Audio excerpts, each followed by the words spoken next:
And I was really thinking about relationships, you know. As truck drivers, a lot of times we get into trucking because we don't want to have relationships. We just want to be in a truck, make good money, drive.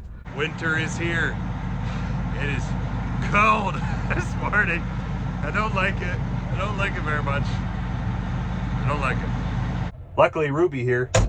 Ruby has no DPF, no DEF tanks, no EGR, no emissions whatsoever. This is how God intended the semi-trucks to be built and run. I know. Time to slam fire the AK. I know how far AK.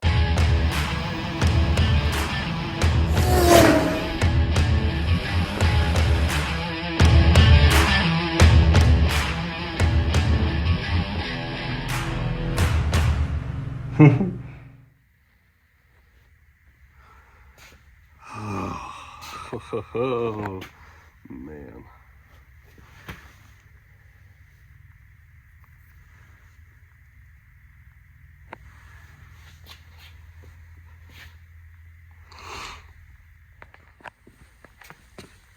Is that clean enough for you? Hey, that truck looks like my truck too.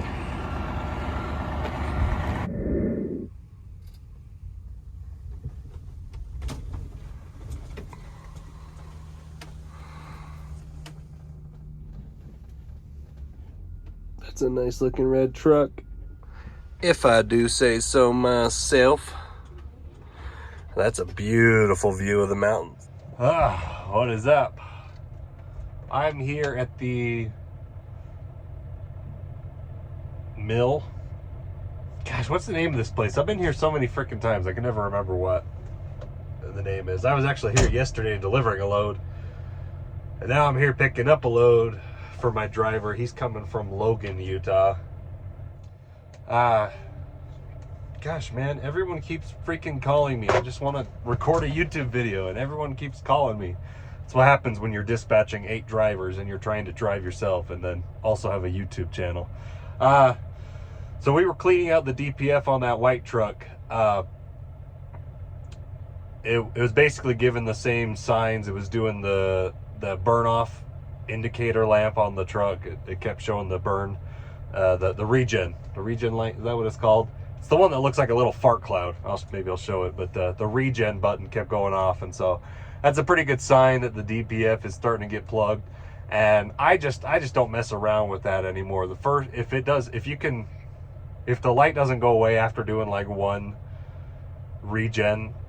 forced regen, I always just take the DPF off and I go get it cleaned. It's not worth it to mess around with that. I know a lot of guys are really trying to save money, so they'll sit and they'll force their truck to do a regen like 5 times in a row. I don't think it's worth it. It's so hard on the truck. I wish we didn't have to have a DPF filter, but unfortunately, all of my trucks have engine warranty on them. And in order for my warranty to not be voided, I have to not delete my truck. So, maybe someday, the Secretary of State or whatever that one guy's name is, they were talking about removing all the greenhouse emission laws, but I'm not sure that's really changed anything yet, but whatever. But yeah, so we took it off. If you can save yourself some money if you take the filter off yourself and you take it to a shop. They'll clean it for about $200, and then whatever your shop labor rate is to take it off and put it on, it's about 3 hours. It's definitely worth it. Just don't mess around with it, because if you let it sit and clog and you keep trying to make it regen, it's just going to damage the filter eventually. And then if you have to replace the filter, that's an $8,000 filter. Yeah, it's more expensive than a transmission job. I guess that's not true. If it's an automatic transmission, then it's more expensive. But I don't know. It's whatever. But yeah, so we got that cleaned pretty quickly, and my driver that's been in that truck, he's been running pretty hard. He's been doing night shift. These my dedicated routes that he's been doing all week. So I need that truck to be running. I mean, it is one of my newest trucks, so it should be running and making money. But yeah, so if you guys ever had questions about whether my trucks were deleted or not, there's the proof. I just showed you that I had to clean a stupid DPF filter. As much as I hate it, I have to do it. So that's life. Luckily, Ruby here. Ruby has no DPF, no DEF tanks, no EGR, no emissions whatsoever. This is how God intended the semi-trucks to be built and run. And I mean, there's a lot of other problems with this truck, but I don't have emission problems. So.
Next week is November, so we're in the hot season. It's time to make money or nothing. You know, if you're not going to make money in third quarter, this is the time, okay? This is what I tell all my drivers. Take your vacation time in February and March, because in quarter four and January, we are running our butts off, okay? We gotta make money, so when second quarter next year comes around, we don't all die and starve to death, because, you know, it's time to make money. That's what I'm saying. But I'm pretty happy. It's getting cold, but there's a lot of loads all of a sudden, so that's good for us. And anyways, I'm pretty excited about it. What else was I gonna say? Oh yeah, look at these trailers. Tell me what you guys think about these trailers. So I was scrolling through the auction. I was trying with one of my broker buddies. We were trying to get a dedicated lane set up with some roll door trailers. At first he wanted me to buy them, and then he said that well, he wanted me to give him two rates, a rate for if he provided the trailers and a rate if I provided the trailers. So I was looking at these trailers on the auction.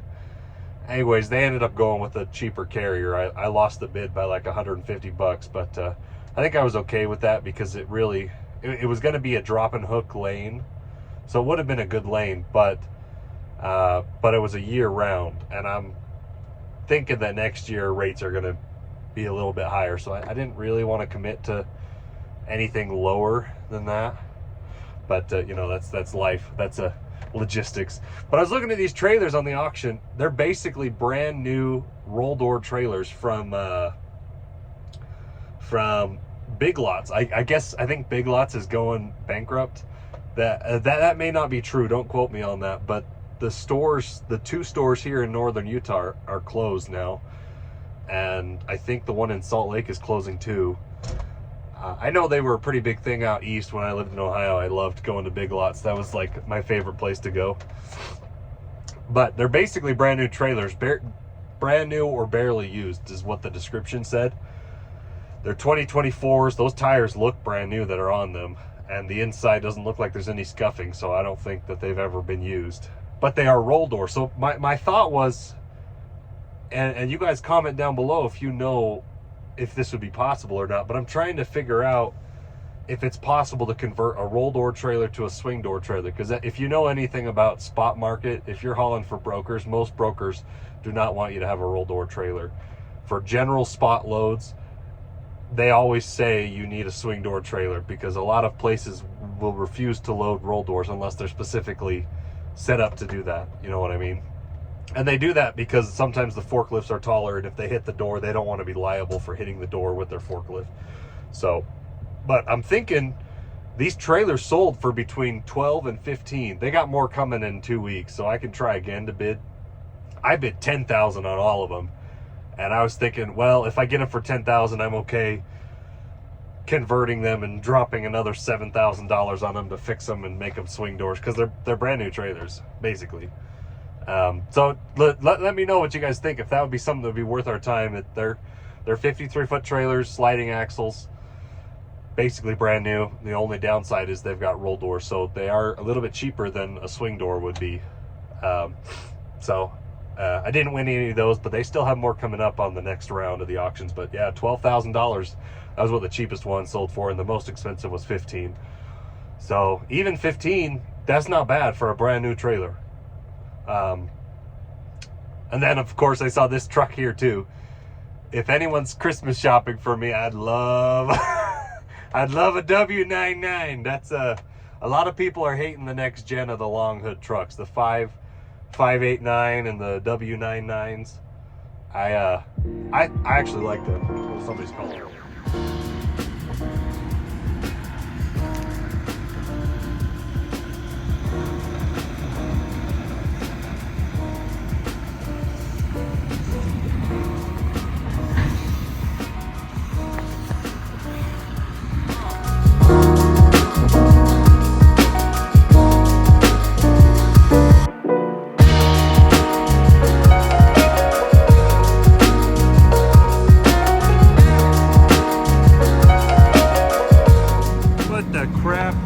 When did I hit this?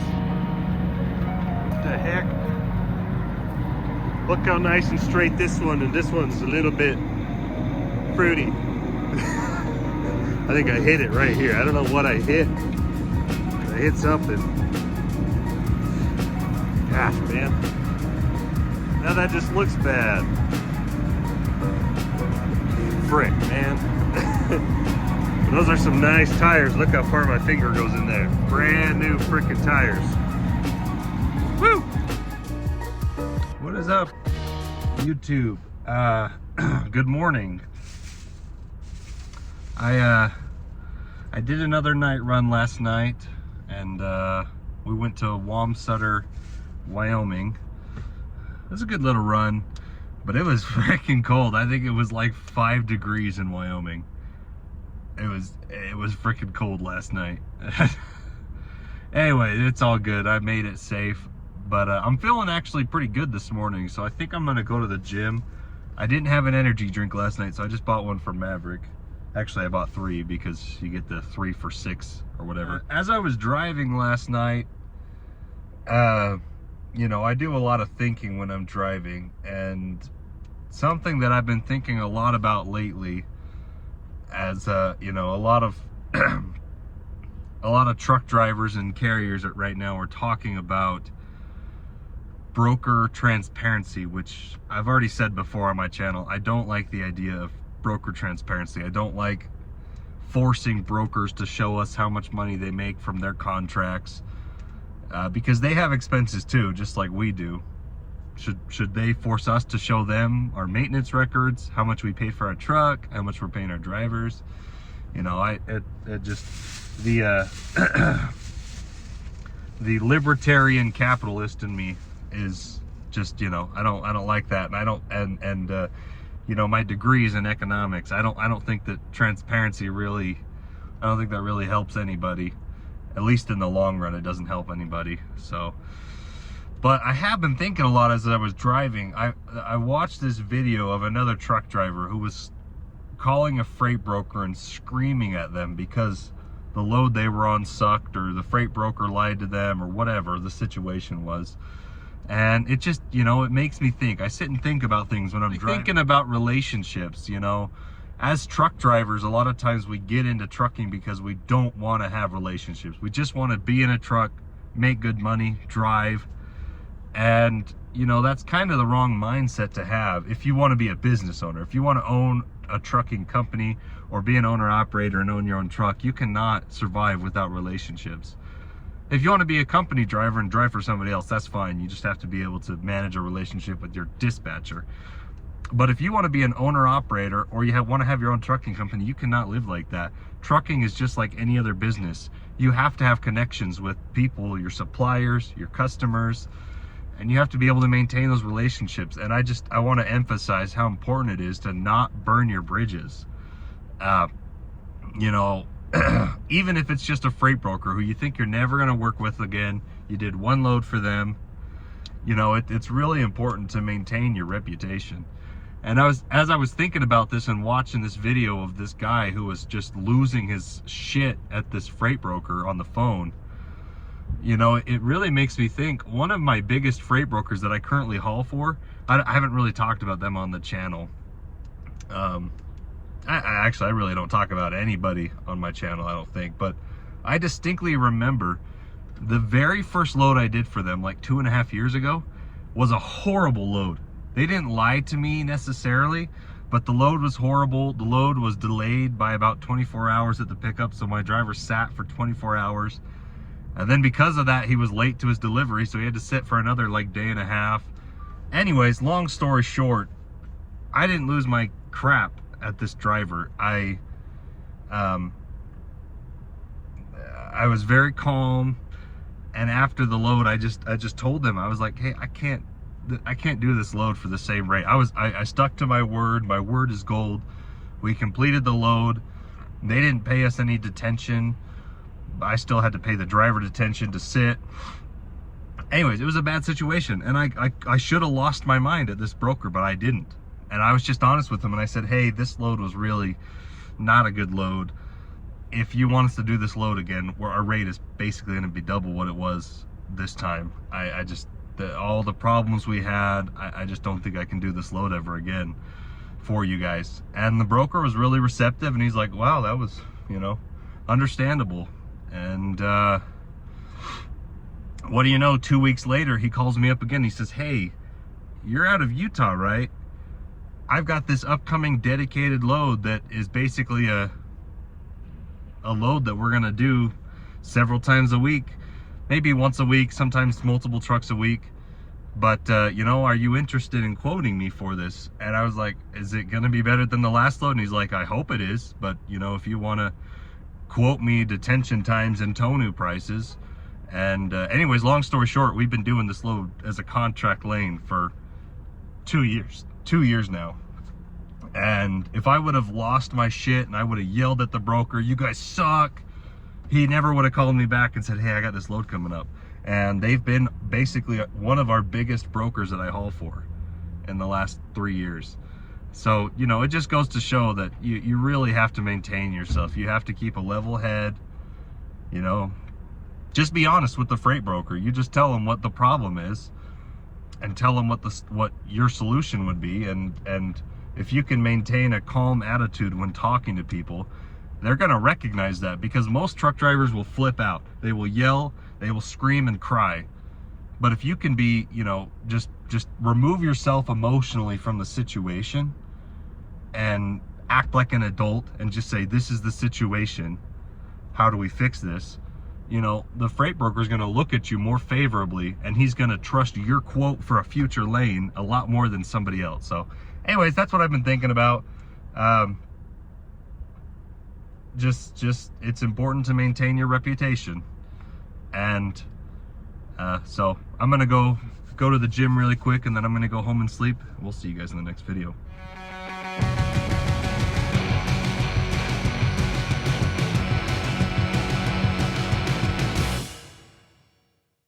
Caught. I know. Time to slam fire the AK. I know how to fire AK. Oh man. Did you jam it? No, he's out. I'm out.